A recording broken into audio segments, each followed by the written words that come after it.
This weekend, despite lockdown measures, a major literary festival is going ahead online.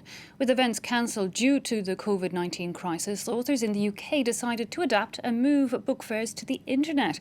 We can speak now to one of the authors who curated this weekend's big book weekend, Kit de Waal. Ms de Waal, thanks for joining us. Now, the big book weekend is about to get underway. Tell us more, though, about the motivation. It came about because of cancellations, but I believe that's not all you're interested in. You're hoping this will actually bring a new audience.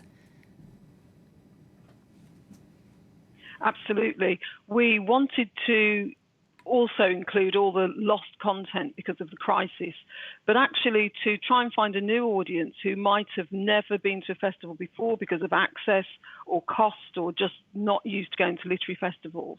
So what we're hoping is that as well as the usual audience, we'll have a new audience of people who can, for the first time, see their favourite author.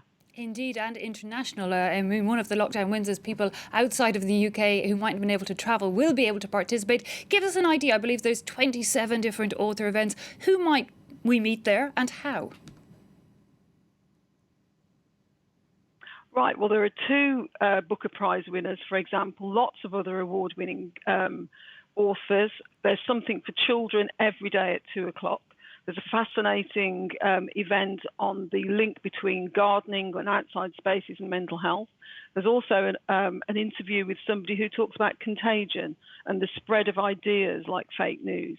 And it's quite easy. You just go to the virtual theatre, which is called myvlf.com, or you go to thebigbookweekend.com and you can just sign up. It's completely free. Very easy sign up, and you can walk through the virtual space and decide who you want to see. Indeed, and we're seeing pictures of that virtual space as you're speaking, Ms de Waal. Now, you mentioned this weekend it's completely free with a lot of leading authors, international ones around the world. Going forward, putting it online, do you think that's something we can see being added to literary festivals? And you know, kind of how important are these to authors in terms of sales and their livelihoods? They are important to authors. They're important to also people that interview authors, and important to venues, important to local economies, extremely important. And as far as authors go, and I know myself that it's the one opportunity you have to actually properly engage with your audience. So they're hugely important. And also it'd be a massive loss to have them so that authors can go and see their favourite author, and readers can go and see their favourite author and really engage, ask questions and so forth. We're hoping, obviously, that it will continue. Depends on funding. I think it's a fantastic way of getting people to engage with books from the comfort of and safety these days of being at home.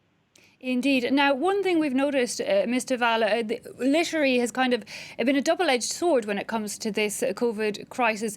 On the one hand, people like to take refuge in books and escape realities. But on the other hand, I've been reading a lot about people simply unable to concentrate when it comes to picking up a novel. As a writer, can you relate to that? Completely. I have got a deadline for a novel that I should be writing. It's extremely difficult to write when you have a low-level hum of anxiety, not just in your local community, but internationally.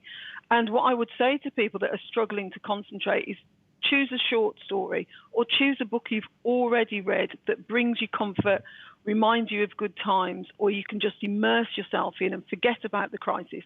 And do not put yourself under pressure to read what you should be reading or do what you should be doing in literary terms. OK, some good advice there, Ms de Waal. We'll have to leave it at that. But thanks so much for joining us and giving us a taste of the big book weekend, which begins a 3-day festival, in fact, starting this Friday and open now to all of us around the world.